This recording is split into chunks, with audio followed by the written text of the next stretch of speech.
What's up guys, and welcome back to another video, and today we have another evolution. We're going through the evolution of Kane. Let's get straight onto the video with his first ever gimmick, and that was Isaac Yankem DDS, which was from June of 1995 all the way through September of 1996. Glen Jacobs started making appearances in vignettes as Isaac Yankem DDS in February of 1995. The character was Jerry Lawler's dentist, who Lawler hired to get rid of Bret Hart. He faced Bret Hart on multiple occasions. He lost on an episode of Superstars on August 15th of 1995. He would face him again and lose at SummerSlam of 1995. Then they went at it another time on October 16th, 1995 on Raw, where guess what? He lost. Finally, their last encounter was on November 6, 1995 on an episode of Raw where Yankem teamed up with Jerry Lawler to defeat Bret Hart and Hakushi. After the storyline with Bret Hart, Yankem's push was over. He was a part of the losing Survivor Series team in 1995 as well as the Royal Rumble in 1996.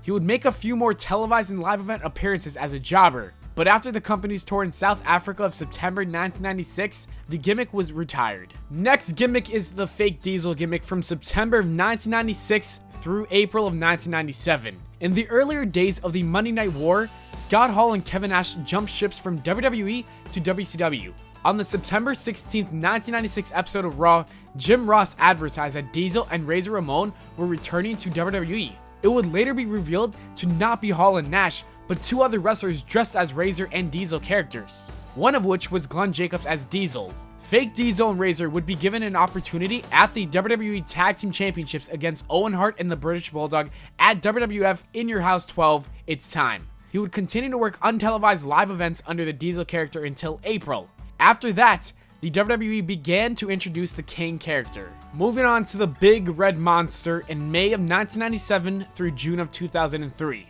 In May 1997, it was revealed that The Undertaker had a long-lost brother and that he was coming to the WWE to challenge him. Then, later that year at Bad Blood, Kane made his debut.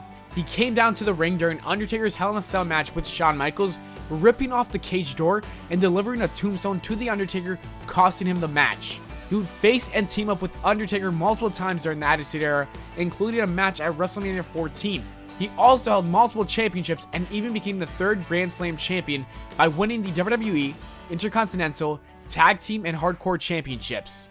One highlight of this career that happened under this gimmick was in 2001 when breaking the all-time Royal Rumble elimination record by eliminating 11 wrestlers. He would hold that record for 13 years until Roman Reigns broke it in 2014. He would also debut a new mask in August of 2002 where he would use it until the end of this gimmick. Kane would later form a tag team with RVD in 2003, and they would go on to win the World Tag Team Championships. They would later lose their championships at that year's Bad Blood pay-per-view. That was where the end of this Big Red Monster gimmick began. The next gimmick is the Unmasked Kane from June of 2003 through July of 2011.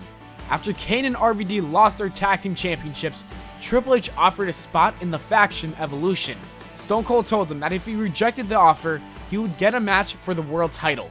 Then Eric Bischoff said that if Kane lost the title match, he would have to unmask himself. He accepted the deal and challenged Triple H the following week on Raw.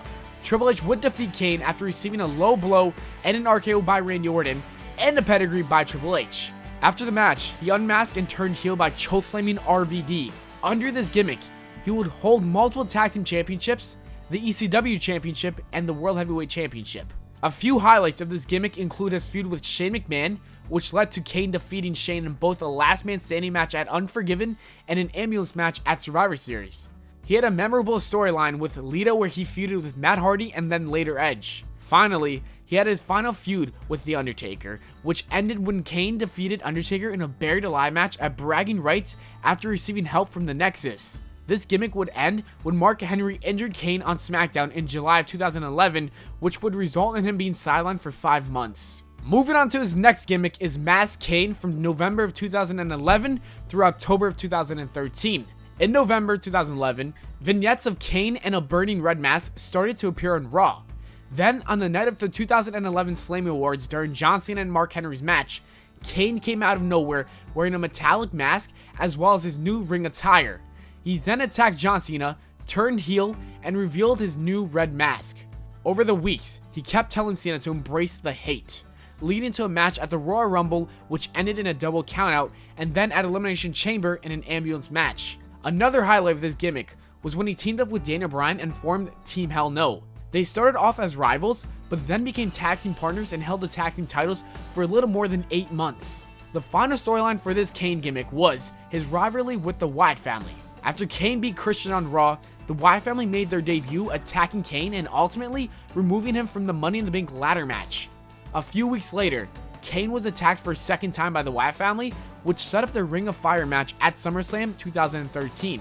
Kane would lose the match after the interference by Luke Harper and Eric Rowan, and then he would be dragged out of the arena by the Wyatt family, ending this gimmick.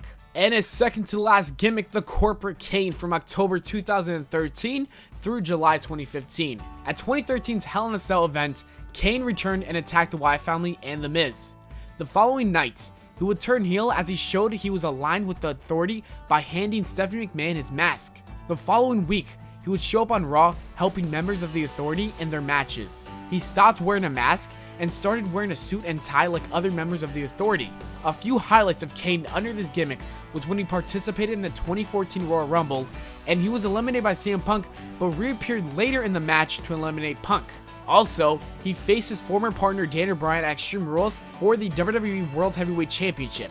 Finally, he eliminated 4 wrestlers in the 2015 Royal Rumble, breaking the all-time elimination record across multiple Rumble matches.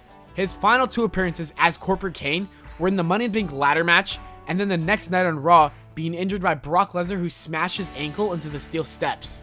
After this, he made a few small appearances under the Corporate character during his feud with Seth Rollins, and then one more appearance weeks before the WWE draft where he declared he wanted to run as a SmackDown Live general manager. Finally, we're at the last gimmick, and that's Demon Kane from September of 2015 through present time. At Night of Champions 2015, Kane made his return to his demon persona when he stopped Sheamus from cashing in his Money in the Bank contract. He then turned face by attacking Seth Rollins. He would then go on to feud with Seth Rollins until the Hell in a Cell pay-per-view, where he lost his WWE World Heavyweight Championship match. After that loss, he reunited with Undertaker to feud with the Wyatt family for a match at Survivor Series. Kane and Undertaker would go on to defeat Bray Wyatt and Luke Harper in that match. After that storyline, Kane wasn't involved in anything important until after the brand split. He would replace Randy Orton in his match against Bray Wyatt at Backlash. Orton and Kane would team up against the Wyatt family in the following weeks, and then Kane had a no DQ match with Bray Wyatt at the end of October 2016. Randy Orton looked like he was coming out to the ring to help his ally,